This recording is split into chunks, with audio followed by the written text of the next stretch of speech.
Donc vous avez prononcé une phrase, et ce sera pour finir là-dessus, avant qu'on commence l'entretien, donc en discutant un peu, vous avez dit l'économie qui a raison est de gauche. Oui, C'était pas la c'est-à-dire phrase que exacte. ce que j'ai découvert moi-même, ce qui est drôle quand on... en fait, je conseille aussi aux gens d'écrire des livres. Voilà. Même si personne ne les lit, mais si ça reste dans le tiroir, il faut écrire des livres. Parce que d'abord, quand vous écrivez des livres, vous êtes obligé de lire d'autres livres, il ne faut pas dire trop de bêtises. Et donc là, c'est génial, vous rencontrez des auteurs, vous discutez avec eux. Vous êtes dans votre salon et vous discutez avec Ricardo, avec Keynes, avec Stiglitz, avec Piketty. C'est génial, c'est extraordinaire, les livres. Et en plus, vous apprenez des choses à partir de ce que vous avez écrit vous-même. Et quand j'ai relu au moment...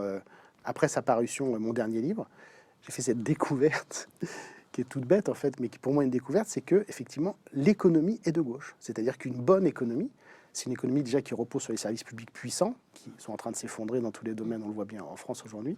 C'est lorsque les gens sont bien traités. Et en fait, les gens, ils aiment travailler, ils aiment même trop travailler. Ils aiment, il y a plein d'exemples de gens qui font des heures pas payées, etc. On en a tous autour de nous. Donc en fait, la bonne économie, c'est une économie où les gens sont bien traités, où il y a de la justice sociale, où il y a de la redistribution. Et encore une fois, si je saoule tout le monde avec les pays scandinaves, c'est bien parce que c'est des pays qui ont eu effectivement historiquement les taux d'imposition les plus élevés, alors qu'ils n'ont aucun avantage en termes de ressources naturelles, contrairement à la France par exemple. Il n'y a rien quand vous êtes en Suède, il y a un peu de minerais, de fer, etc. Bois, Mais ouais. oui, voilà, bon, ils ont quelques trucs, mais par rapport à un pays comme la France où il y a de l'agriculture, ça pousse facilement, bref.